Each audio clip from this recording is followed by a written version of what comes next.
The problem with these examples of getting max gear and using MapleStory as an example is that MapleStory is MapleStory. There's a lot of games where if you start off at the end, it's probably still going to be fun for a long time. But Maple is just a very barren game. Yeah, MapleStory has a shortage of things to do at the end of the game. The whole game is designed around making your progress as slow as possible to where you will tolerate it and keep you there. Like I was suggesting earlier, if you could, on your main account, do the bosses being as strong as they were designed to be completed as. So like you could do Chaos Horntail with a party and they would all be as strong as when first Horntail clears were. Would people still do that? Do you think people would be interested?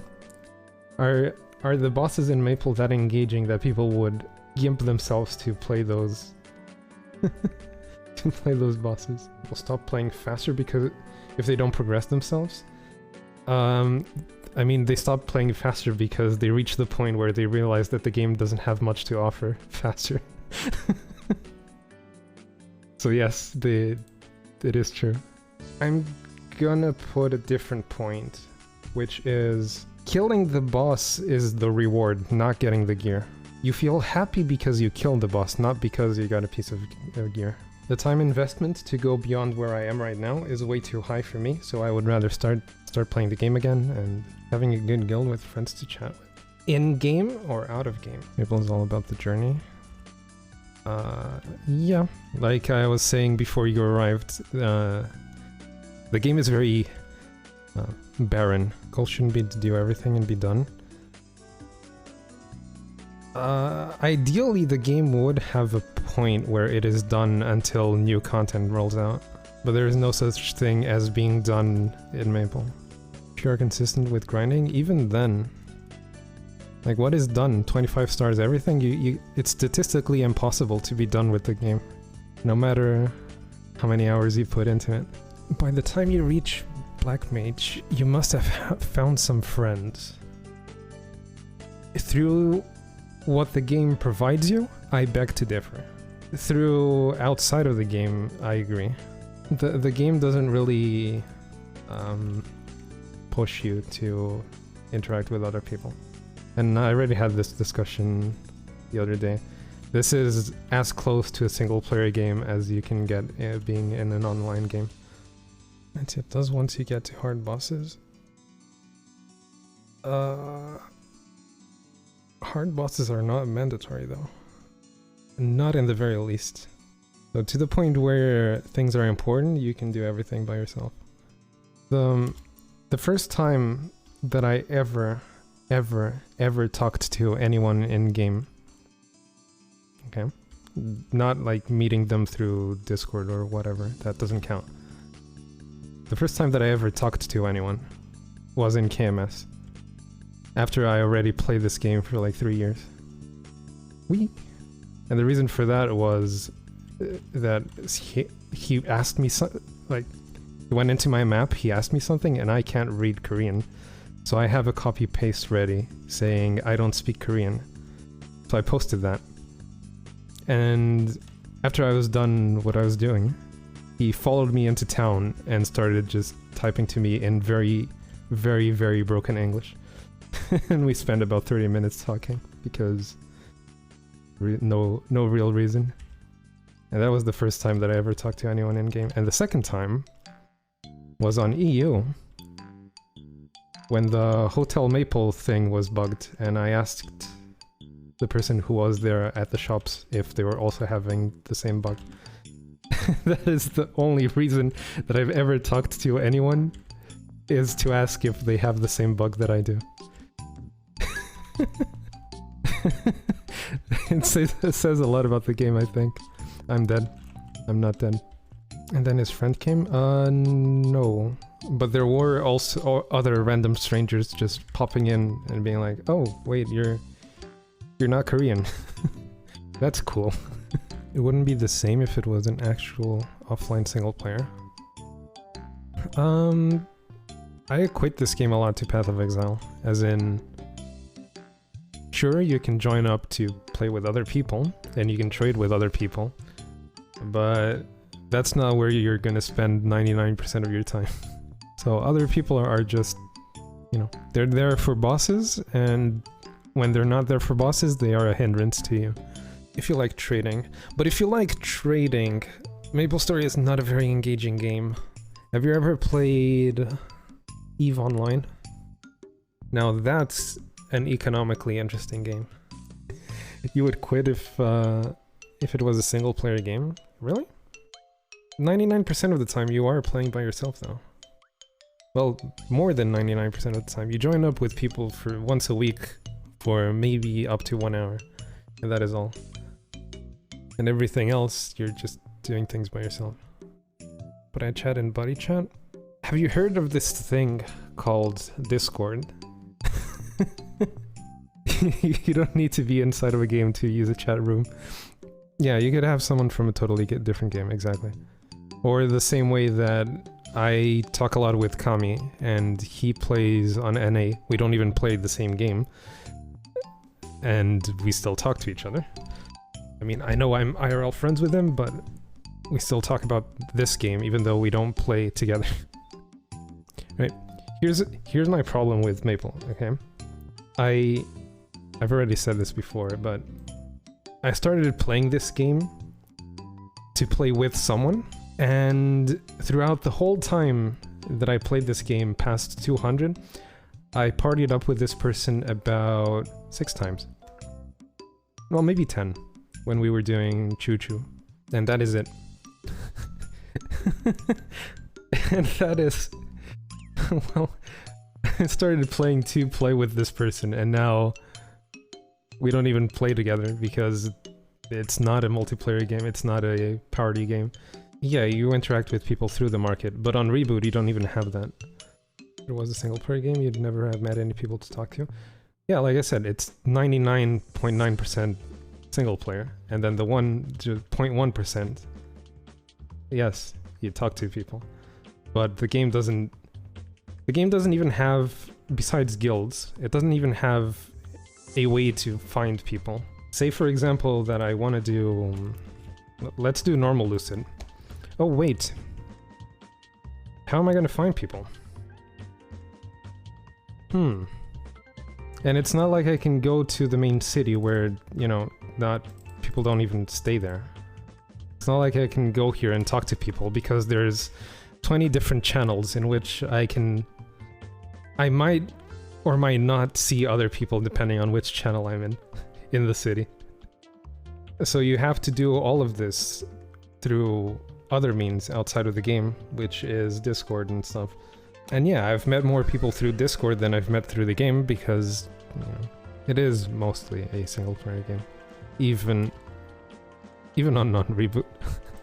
The other people are just there for trading and bosses, nothing else. And to contrast this, when Classic came out, World of Warcraft came out, and I played that, on the second day I had people added to my friends list. Why do I stream if I don't interact? If I don't care to interact with anyone else on the game? Well, I'm interacting with you in chat, I'm not interacting with anyone in the game. Exactly, we're on Twitch. Streaming and being on Twitch makes the game feel a lot less single player. It's through the game? No, it's through Twitch. And you don't even... yeah, you don't even play this game. And even when I am in Maple streams, I don't watch the stream. I just look at the chat and listen to whatever the person is saying. Yeah, exactly. The gameplay you see on screen is mostly irrelevant. It's not like any of this is very engaging or anything. You're not actually going to be paying attention to someone grinding for 2 or 4 hours, right? I'm curious to see what they're going to do with the Cube and Flame change.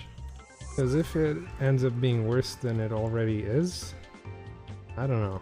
I don't think I'm going to invest much time into this game. Beyond just like some projects every now and then. Like getting this guy to 220 because burn. And then getting the next her burn just to 200. I'm not planning on going further. You wouldn't have anything to do on your Macs as well. That's why they came out with new thing, Authentic Power. And there were people actually happy that they now have dailies to do.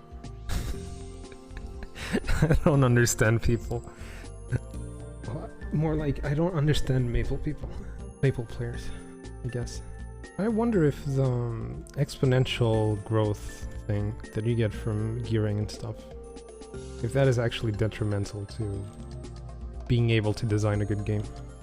Because about CRA, I feel like CRA is at the point where it is not trivial to, if you're starting now and you want to do it, but the progression is so fast outside of it that you can very quickly farm a few more hours and do the content anyway. And for most early content, that's the case. And then for endgame content, it's just, you have to be at a certain point of the exponential curve. It's just it's a requirement. It's not a choice. But then if you don't design it for the high end, then the boss is going to be too easy. But if you do design it for the high end, it's going to be inachievable for most people. And it's not going to be achievable, not because of skill, but just because of time constraints. It's probably a problem with the design at that point, because then it makes it super hard for you to design bosses as well that are engaging and fun to play, while not being pushovers if you're overgeared and not being impossible if you're not. No, it's a nice feeling doing dailies on the last minute just to reset and do them all over again. Yep, it's great. Honestly, I prefer doing dailies right before reset, doing them right after reset, and then not worrying about the game for a whole day. Or 2 days, I guess, right? In that case, I'm just trying to avoid the game.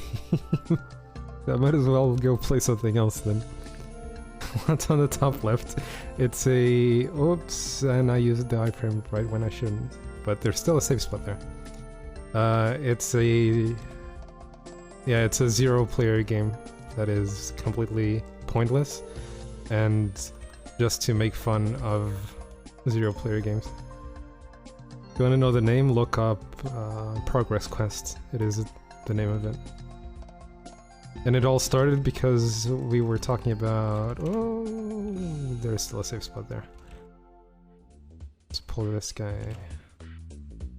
Because we were talking about casino and star forcing and maybe making it automatic, where you just set a goal and it auto star forces you until it either booms or gets to the goal. Or just skipping the thing entirely. And then that devolved into a conversation about mobile games, because mobile games do that.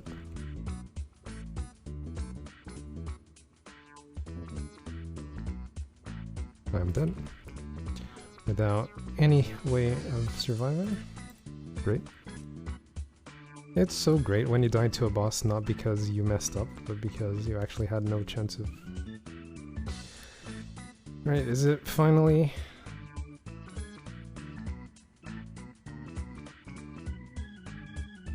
Nope, it is not finally time for a shield. This game. How many weeks is that? Like 4? So it's about 3 or 4 weeks. Yeah, it's 4 weeks because I have... Well, I should have 4 of these, but I didn't get a drop this time today. So it's at least 4 weeks without a pet, and 4 weeks without a shield.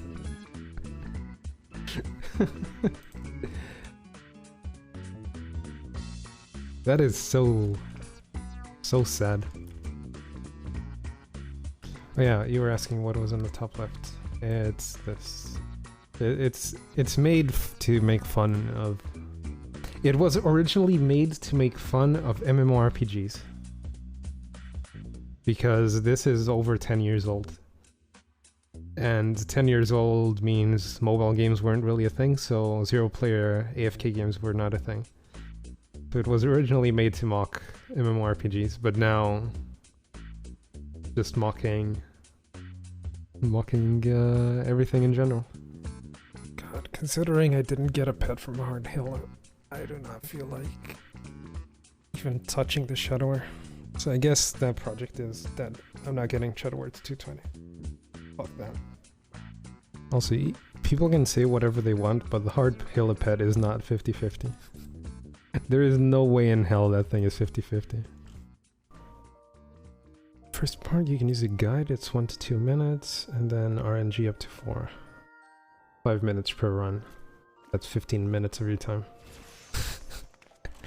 I don't know, it's just easier to not play the game if I'm having to work around small issues that honestly shouldn't be designed into the game at this point.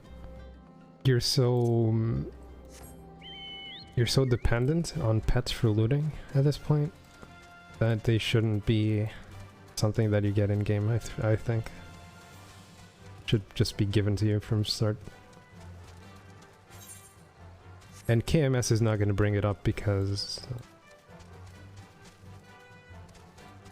well, firstly, they don't think paying $5 for a pet is a lot.